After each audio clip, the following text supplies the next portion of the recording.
안녕하세요, 여러분.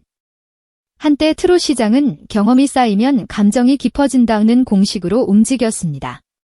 무대 위 눈빛 하나, 숨의 길이 하나, 한 소절에 얹힌 서러움의 농도는 오랜 세월을 지나온 사람만이 꺼낼 수 있는 것처럼 보였기 때문입니다. 그런데 지금 그 공식을 통째로 뒤집는 이름이 등장했습니다. 현역가왕 3회 중심에서 폭발하는 존재감, 바로 빈예서입니다. 그리고 사회방송을 앞두고 공개된 IQ 156이라는 숫자는 단순한 화제거리를 넘어 이 프로그램의 흐름 자체를 바꿔버린 결정적 변수로 떠올랐습니다. 사람들은 처음엔 숫자에 놀랐습니다. 하지만 진짜 충격은 그 다음이었습니다. 그래서였구나, 시청자들이 무대에서 본 기적 같은 완성도가 우연도, 타고난 감각 하나로 설명될 일이 아니라는 사실이 마치 번개처럼 머리 위를 때린 순간이었습니다.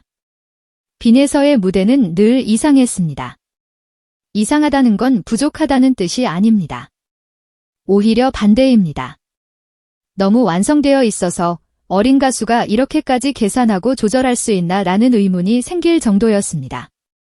고난도 꺾기를 정확히 박아 넣고도 호흡이 무너지지 않았고 감정선이 과장되지 않으면서도 관객의 심장을 제대로 움켜쥐었습니다.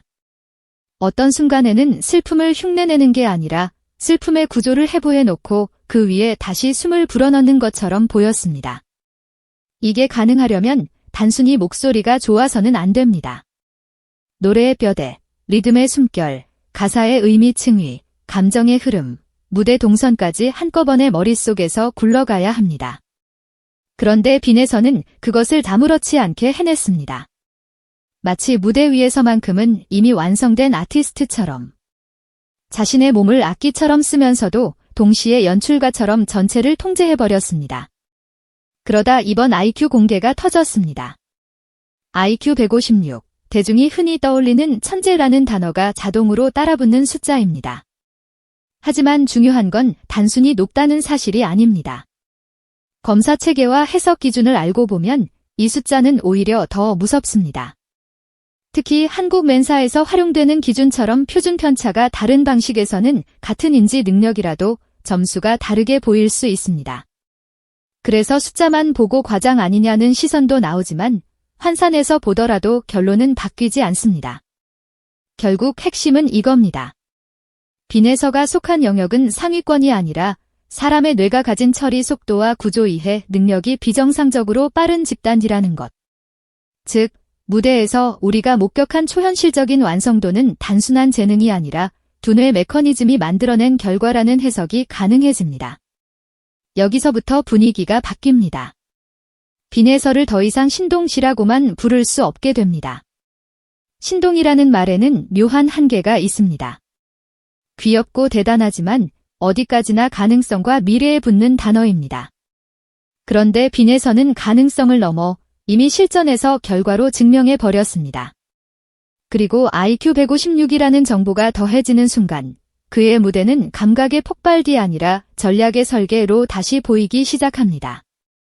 그가 보여준 감정 몰입은 우발적 감정이 아니라 계산된 감정선의 구축이었고 호흡과 꺾이는 본능이 아니라 분배와 조절의 결과였으며 무대 장악력은 타고난 배짱이 아니라 상황을 읽어내는 인지 통제력의 산물이었습니다.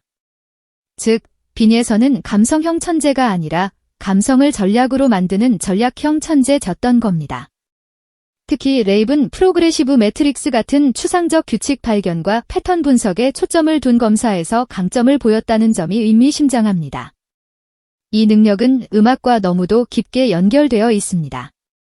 음악은 감정의 언어이기도 하지만 동시에 패턴의 세계입니다. 반복과 변주, 긴장과 해소, 박자의 분할, 멜로디의 방향, 가사의 강조점은 모두 규칙의 조합으로 이루어집니다. 이걸 빠르게 읽어내는 사람은 곡을 듣는 게 아니라 곡을 해석합니다. 그리고 해석이 빠른 사람은 연습 시간이 짧아도 완성도가 높아집니다. 빈예서가 후방 연습 영상에서 노래를 두세 번 듣고 바로 재현해내는 장면들이 왜 그렇게 비현실적으로 보였는지 그 이유가 드디어 설명되기 시작한 겁니다. 핵심 정보만 뽑아내서 저장하고 불필요한 요소는 과감히 버리고 필요한 순간에 정확히 꺼내는 두뇌. 이 구조가 작동하면 연습은 반복이 아니라 압축이 됩니다. 그리고 무대에서는 그 압축된 정보가 폭발하듯 펼쳐집니다. 또 하나, 사람들이 가장 놀라는 지점이 있습니다. 바로 이 감정의 깊이입니다. 트롯은 감정을 내지르는 장르가 아닙니다. 감정을 설득하는 장르입니다. 단어 하나, 숨 한 번, 미세한 떨림이 관객의 마음을 움직입니다. 그런데 빈에서는 자신이 아직 다 살아보지 못했을 법한 감정들을 마치 이미 지나온 사람처럼 구현합니다. 여기서 고지능 아동에게서 종종 관찰되는 특징이 떠오릅니다. 감정 시뮬레이션 능력. 실제 경험의 부족을 상상과 구조화로 메우는 능력입니다. 감정을 느끼는 것과 표현하는 것은 같지 않습니다. 표현은 때때로 더 정교한 인지 과정을 필요로 합니다. 빈에서는 감정을 단순히 흘려보내는 게 아니라 머릿속에서 한번 조립해서 무대 위에 정확히 배치하는 듯한 느낌을 줍니다. 그래서 그의 무대는 울컥하게 만들면서도 어딘가 치밀합니다. 자연스러운데 동시에 완벽하게 설계된 흐름을 가진 무대.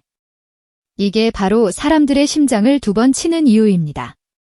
감정이 진짜처럼 느껴지고 그 진짜 같은 감정이 우연이 아니라 기술로 만들어졌다는 사실이 뒤늦게 들통나기 때문입니다. 현역가왕 3안에서 이 정보는 단순한 개인 서사를 넘어 경쟁 구도 전체를 재정렬합니다. 시청자들은 이제 참가자들을 잘한다 못한다로 보지 않습니다. 누가 더 강한 무대를 만들 수 있는가를 넘어 누가 더 빨리 성장하고 누가 더 빨리 판을 바꿀 수 있는가에 관심이 쏠립니다. 빈에서는 바로 그 지점에서 가장 위험한 참가자가 됩니다. 실력이 이미 높은데 성장 속도가 더 빠를 가능성이 크기 때문입니다. 일반적으로 무대 경험이 쌓이면 무대가 안정됩니다. 하지만 빈에서는 경험이 쌓이는 속도보다 흡수하고 변환하는 속도가 더 빠르게 보입니다. 무대 하나가 지나가면 다음 무대는 이미 다른 레벨에 서 있습니다. 상대 입장에서는 가장 대응하기 어려운 타입입니다. 실력이 높은 상대는 준비하면 이길 수 있다는 희망이 있지만 매 라운드마다 진화하는 상대는 예측 자체가 무너집니다. 현역가왕 3의 판이 뒤집혔다. 오는 말은 과장이 아닙니다. 경쟁자들이 이제 빈에서를 기준으로 자기 전략을 다시 짜야 하는 상황이 되었기 때문입니다. 그리고 이 변화는 팬덤을 넘어 사회적 반응까지 번집니다. 어린 가수는 어른 감정을 흉내낸다는 오래된 편견이 균열을 일으킵니다. 빈에서를 통해 사람들은 알게 됩니다. 감정은 나이만으로 완성되지 않습니다. 감정은 경험으로도 깊어지지만 해석과 구조화로도 구현될 수 있습니다. 교육계와 전문가들의 시선이 움직이는 이유도 여기 있습니다. 예술성과 지능이 서로 다른 선로를 달리는 게 아니라 때로는 하나의 엔진으로 연결될 수 있다는 사례가 대중문화 한복판에서 증명되고 있는 셈이니까요. 감정 표현을 감성 훈련으로만 접근하던 시선이 구조 이해와 분석이라는 인지 요소까지 고려하게 되는 순간 예술가를 바라보는 기준 자체가 달라집니다. 빈에서는 그 변화를 불러온 증거물이 되어버렸습니다. 더 무서운 질문은 이제부터입니다. 빈에서의 천재성은 어디까지 확장될 것인가?